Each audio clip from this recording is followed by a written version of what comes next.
It's Monday, Mindset Monday to be exact, and I am so excited that you are here with me tonight. So, I have been told to log into the live myself from my phone so that I am not delayed with the comments. Alright, so hopefully that is going to work for us tonight. Hi.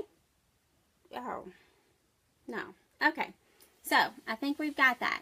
Hey, Cassandra. Good to see you tonight. Hey, Shamika.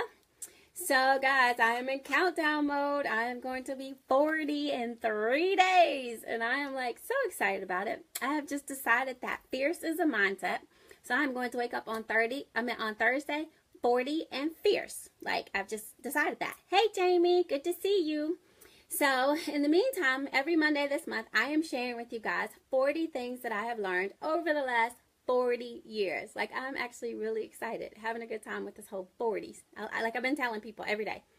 And if you know me, you know I celebrate my birthday the week of my birthday and the week after my birthday. So, I have been, like every day, like there's something. Like yesterday I had a piece of cake. So of course, you know, to me that was celebrating my birthday. So what have I learned in these 40 years? One thing that I have learned on a really light note is that all genes are not created equal. So the genes that worked really good for my body in my 20s are not, hey Tammy, are not the genes that work really good for almost 40. Let's just be honest. So yes, I have learned over my 40 years of living that all genes are not created equal. So if you are joining me, tell me which brand is your favorite brand of jeans, and maybe I need to venture out and try some new stuff, because right now I kind of get some of my deals from Ross. I used to really love jeans from New York and Company. So tell me, who is your favorite maker for jeans? Another thing that I've learned in these 40 years of living is that people will talk about you regardless. It's not what they say about you that's damaging, though. It's what you choose to believe about you. When I was little and I was growing up, my mom used to tell me all the time, honey, they're going to talk about you if you're ugly. They're going to talk about you if you're pretty. They're going to talk about you if you're nice. And they're going to talk about you if you're mean. You choose to be who you are. And so I agree with that. And I think in today's society, the way women can be so catty, that I really do believe they're going to talk about you regardless. So it's not what they say, but it's what you choose to believe that is the most damaging. I believe that it is actually okay to outgrow people. I have learned that lesson over the years. It is perfectly okay to outgrow people. Yes, it hurts, but it is okay for that to happen. Hey, Gina. Hey, Michelle. Hey, Say. Let's see. What else have I learned over the last 40 years? For the moms that are on the live tonight, I have learned that you can't discipline what hasn't been taught. So I'm going to talk about that one a little bit. As a therapist, I have probably worked with, if I had to guess, maybe 200 some odd families. And I have this conversation over and over and over again. Sometimes as parents, we just expect our kids to know, especially when we're out or we're in front of other people. We want them to just be on their best behavior and automatically know to do everything that they're supposed to do. Well, if you haven't taught your child what it is that they're supposed to do, then how are they supposed to know? And I have always struggled with, when I'm out and about and I hear a parent who just like pops their kids, so for no, I don't want to say for no reason, but they just like, they're not doing what they're supposed to do, so they just get popped or whacked or hit or pinched or whatever. But did you take a moment to teach them the lesson and why it is that they weren't supposed to be doing that? So I stand true to, hey Shakia, thanks for joining. Hey Nisha, good to see you on the live. But I stand firm on the fact that you cannot discipline what has not been taught. Okay, so let's see. I have a list that I'm kind of just like picking some off of. So what else have I learned in my 40 years? Yes, 40 years of living. I have learned that I sincerely believe you're supposed to feel fear. And that's a hard one for some people. A lot of people spend a lot of times just running away from fear or avoiding fear or not wanting to do something because of fear. And I think you're supposed to feel fear. I actually made an Instagram post yesterday that said that it is perfectly fine to acknowledge fear, feel fear, and to even expect fear. The problem is you just can't be controlled by it. And I've definitely had seasons of my life where I was controlled by fear. Yes, Angelica, it is okay to outgrow people because, you know, everybody comes into their own at different times. And when you're on this level and you meet a person and they're on that level, then you guys are fine. But if you move and they haven't moved yet, sometimes that can be a hindrance. So, yeah, I think it's totally okay to outgrow people. And like I was saying before, I also think that it's fine to feel fear. You're just not supposed to be controlled by fear. So feel the fear and then don't get stuck behind fear. Don't focus on the fear. Don't give the fear all of your energy. Acknowledge that it's there and then continue to do what it is that you want to do. And that's how we take the power away from fear. Fear is there, and there is I'm not going to be able to think of the book. But anyway, my life coach, Precious Bivens, breaks down fear. She says that there are 4 different types of fear. And so sometimes there is the fear that is the warning fear. And so, you know, that is like, okay, that's hot. Don't touch it. You're going to get burned. But other times, fear is like an invitational fear. Or fear is like, it can even be an exaggerated fear that's not even a real legit one. It's just what we've created in our minds. And so when fear is not warning fear, then it's okay to know that it's there and to keep going and doing what it is you're going to do.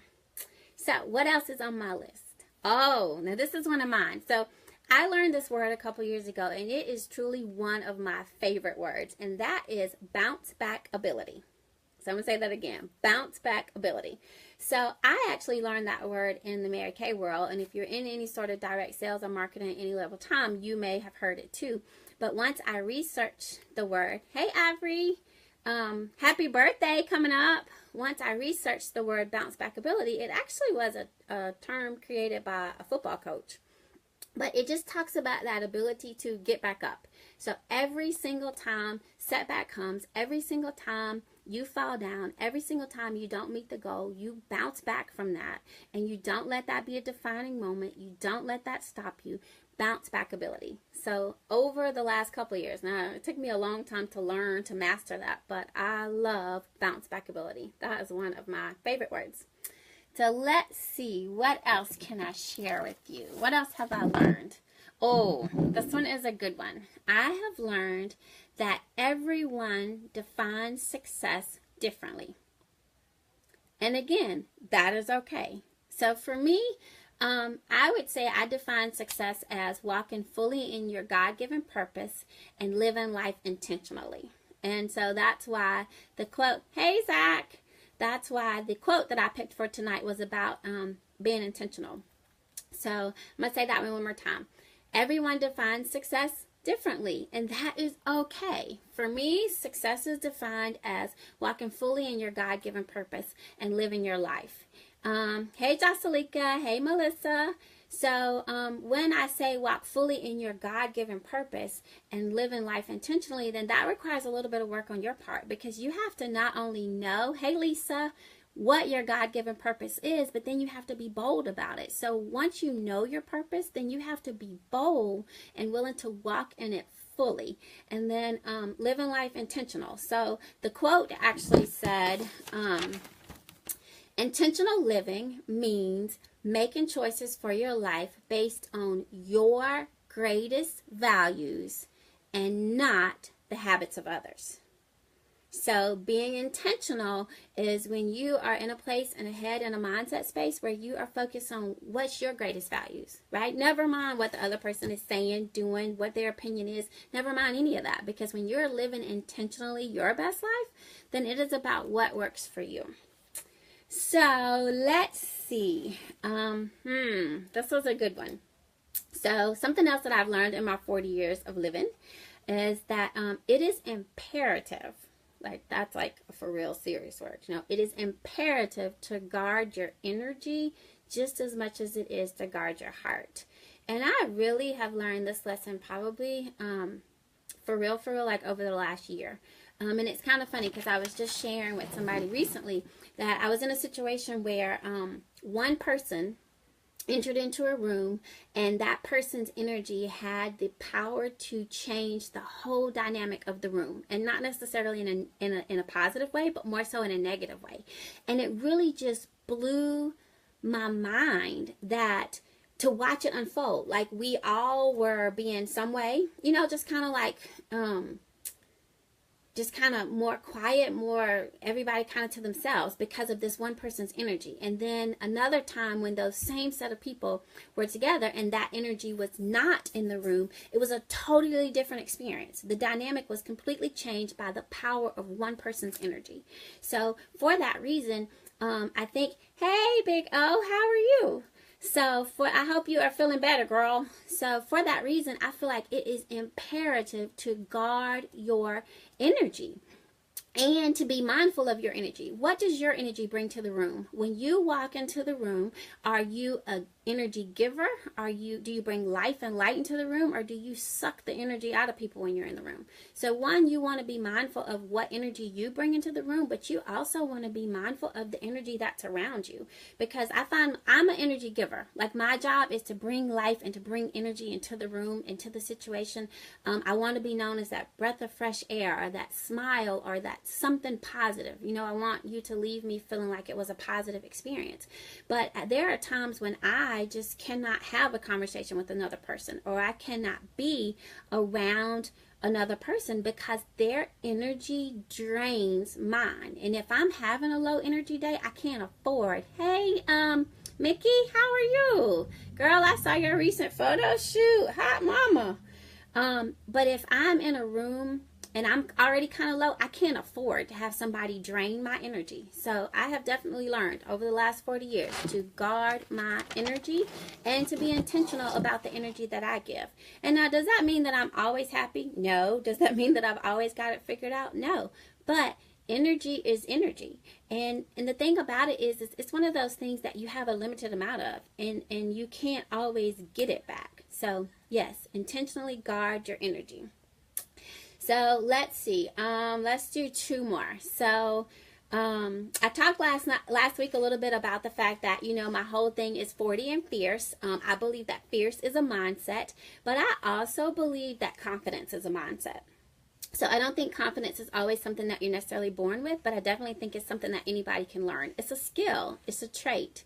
And it's a good quality to have. There is a fine line between confident and arrogant, but I think that confidence is a mindset, and I think that it's necessary, and it can be taught.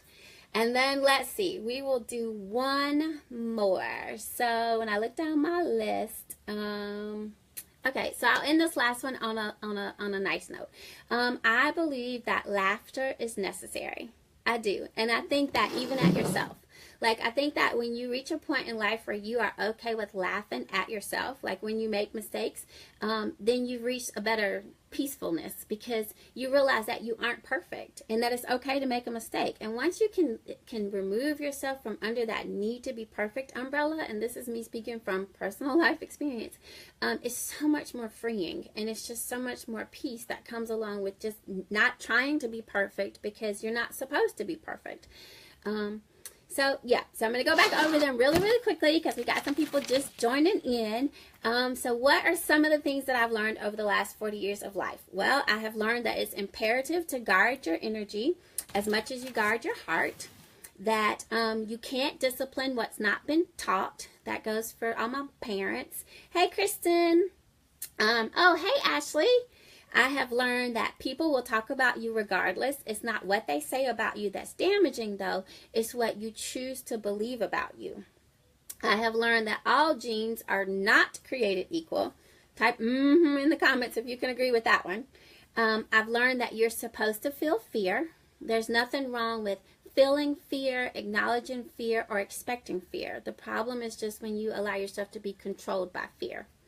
I have learned the power of bounce back ability, and that's just that ability that you create that means that no matter what, you're not going to I see your Tammy, right? So what's your favorite brand of jeans? Girl, I need help in the jeans department. But bounce back ability is just that ability to not to not fall and stay down. You know, you get knocked down, you trip up, you make a mistake, but you bounce back every single time. You might have a setback, but you bounce back from it every single time. I've learned that it is okay to outgrow people. It hurts, but it is okay. And then I have also learned laughter is necessary even at yourself, and that everyone defines Zach, are you saying to jeans too? Have you had struggles with jeans? I didn't know if men struggle with jeans. I know women do. And then the last thing was just that about the fact that everyone defines success differently. I like trouser jeans, classic wear. Ah, okay. Well, that might be something I need to try. So, yeah, so we are doing this countdown to 40. I'm going to be 40 in 3 days. And I keep telling you, I think fierce is a mindset. So I'm just going to wake up intentional and fierce. I am enjoying this month and just really like connecting with viewers and getting to know you guys. I love Express jeans. They fit. The fit is good for my hips and legs. You know, Licky, I used to wear those once upon a time, and somehow or another, I kind of just moved away from them. So maybe I need to go back and give them a try. Hey, Ruby, good to see you. So I'm kind of stoked about the fact that October actually has 5 Mondays in it. I will promise you that I will believe that that is because it's my birthday month and because I come to you guys every Monday for Mindset Monday. So October has 5 Mondays. So we have a couple of more Mondays left in this month. To continue just kind of talking to you guys about some things that I've learned, and then towards the end of the month I'll actually be able to share with you about some things that are coming up in the between now and the end of the year. And I said end of the year. Can you guys believe that there are less than 100 days in the year? Like, we are less than 100 days away from 2018.